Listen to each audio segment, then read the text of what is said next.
My name is Derek Chase. I'm a licensed insolvency trustee. I'm also trained as a chartered professional accountant. There's no doubt about it that there's a large number of people right across Canada that are in situations where they could benefit first from some advice as to what their options are. And until they get that advice, I'm sure they're feeling all sorts of stress and anxiety that they really don't need to be feeling. There's definitely some myths that prevent people from seeking out advice from a licensed insolvency trustee. Myth number one, I can't pay my bills, so my only option is bankruptcy. There's a variety of options that one should examine prior to jumping to a bankruptcy filing because oftentimes that's unnecessary. One could pursue a consolidation loan from a bank or a credit union. There's also changes to a person's budget that could be implemented. Thirdly, there's the possibility of pursuing a consumer proposal where you make an offer to your creditors.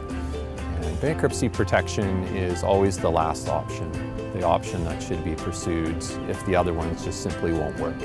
Myth number two, everyone will know that I've filed for bankruptcy.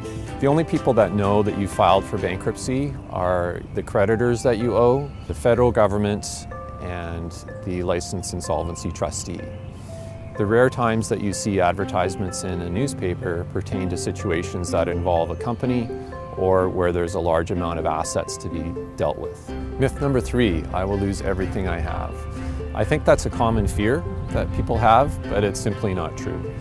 The provincial government is able to set exemptions for what a person is allowed to keep when they get protection through a bankruptcy filing.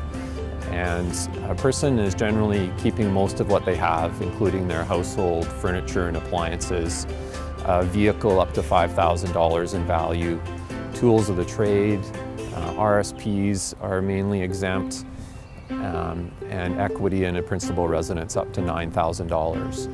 So there's a variety of exemptions that are available to allow that person to start with assets. Myth number four, I will never get credit again. That's simply untrue. Many times people are able to obtain credit even before a bankruptcy filing is concluded. Future credit is very much a function of a person's income level and also what they might have been able to save. Ultimately, future credit is the decision of that company or bank or person that you apply to. So certainly life does go on. Myth number five, my credit score will be damaged forever.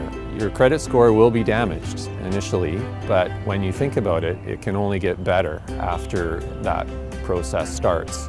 And there are two mandatory financial counseling classes to attend, which we speak into people's lives as to how to improve that credit score. Myth number six, my bankruptcy will show on my credit score forever. No, a bankruptcy won't show on your credit score forever. It's scheduled to purge automatically off of your credit score 6 years after you obtain a certificate of discharge.